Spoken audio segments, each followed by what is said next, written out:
Hello everyone, hope you are all doing well and you are welcomed 2022 nicely. At least much better than how we welcomed 2021. And we all expect and hope 2022 brings in more success to our lives than 2021. With that hope, let's go into the video. This video we will be covering the licenses for ratings.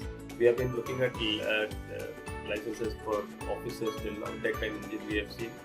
What are the regulations, what is the chapter number, what are the different areas based on which the licenses are issued, what is the power rating for engineers based on which the licenses are issued, and what is the different designations, what is mentioned in the certificate of competency.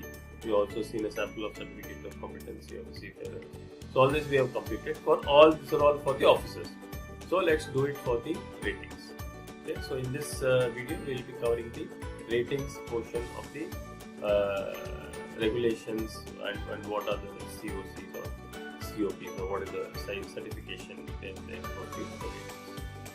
Thank you so much for the support, and I request one and all who is looking at the video to give feedbacks and tell me whether the topic is adequately covered or something needs to be covered more, or any other new topics which you feel should be covered, and I will surely do. Thank you so much, and let's dive into the video. Licenses issued to ratings. We have been discussing licenses issued to officers, deck officers, engine officers, and what is the sample of the license, etc. In this video, we will be covering what are the licenses issued to the ratings.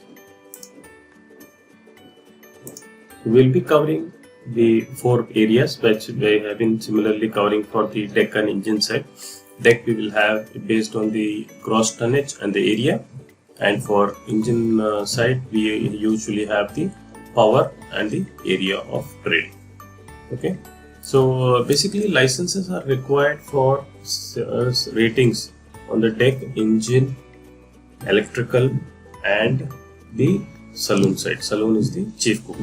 Okay, so we will be covering all the four in this video itself. Deck we have three licenses. Basically, one is the watch keeping, the second is the certificate of proficiency.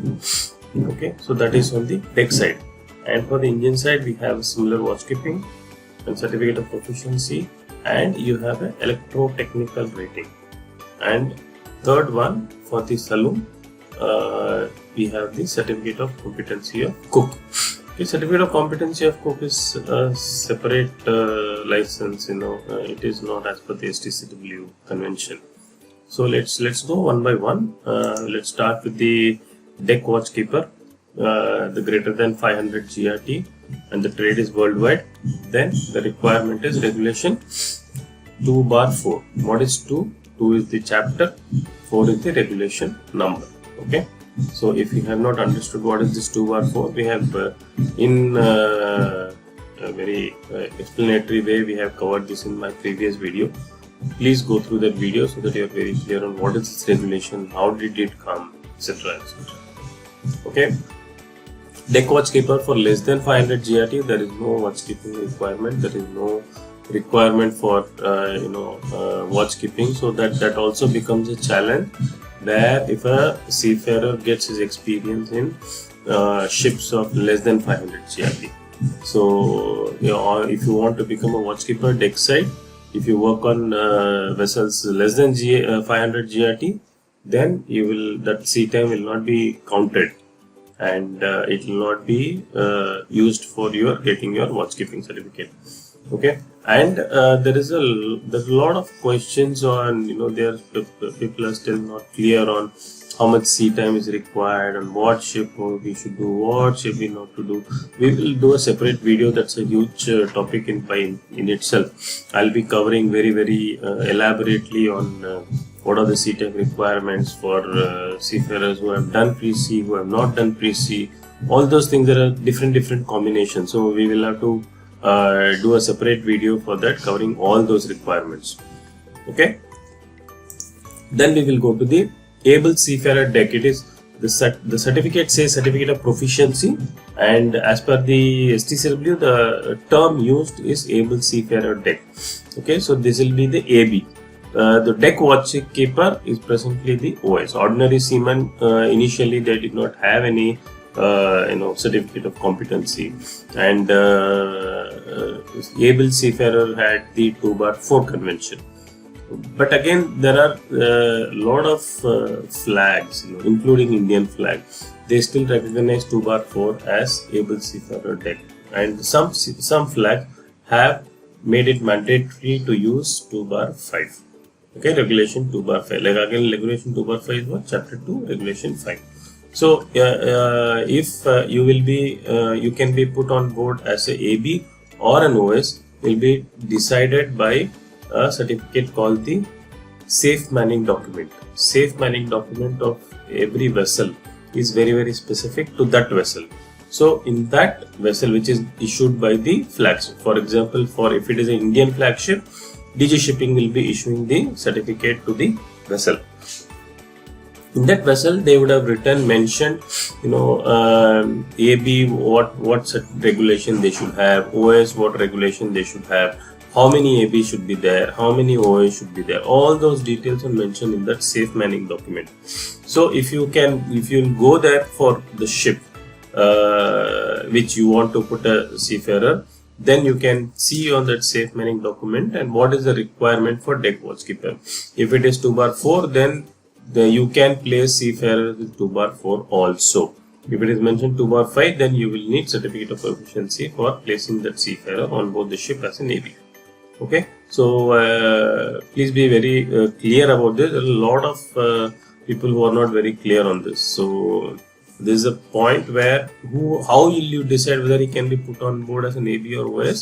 You need to go to the safe manning document. That will clearly show you whether the ship requires 2/4 as AB or the AB requires 2/5 to be placed on the ship. Okay, third is the COC as cook, what we discussed. Okay, so this is very even though it is certificate of competency, that is why I included here, but it is not part of the STCW convention. Okay, this comes under the Convention of Maritime Labour Convention 2006. Okay, regulation 3.2. I have mentioned that regulation 3.2. So based on that, there is a COC requirement for a chief cook who is placed on board. Well, if he is ranked as chief cook, then he would need to have this COC. And again, as I mentioned, the safe manning document will give the guidance of when you should have a cook. It is mostly more than 10 persons on board, you will need to have a cook, certified cook. So certified cook meaning you should have a MLC certified cook. So that means you should have a cook with the certificate of competency. Okay, so that I'm sure this is cleared. What is the requirement? Some people are not very clear whether this chief cook is as per STCW convention or MLC convention. STCW, there is no requirement for a COC for a cook. Okay, it is only the MLC 2006 regulation 3.2 and confirm the requirement for the certificate of competency for a cook. Okay, now we go to the engine side. Engine watchkeeper, that is the Viper. So again, it is 2/4 for the deck, 3/4 for the engine. 2/5 for the deck, 3/5 for the engine. Okay, so only the chapters changes. Okay, the regulations remain the same. Only chapter changes because chapter 2 deals with deck side. Chapter 3 of STCW convention deals with engine side. Okay, here we have mentioned that greater than 750 kilowatt. Okay, so that is what is the requirement here. For less than 750 kilowatt, there is no mention of the certificate of competency as a watchkeeper mentioned. Okay, as again the next able seafarer engine, which is called the oiler, again greater than 750 kilowatt, worldwide 3/5. Okay, these are the two requirements for the engine side. Like deck side you have the OS, engine side you have the Viper. In deck side you have the AB, engine side you have the oiler. Okay. Engine side, the third one is the electrotechnical rating.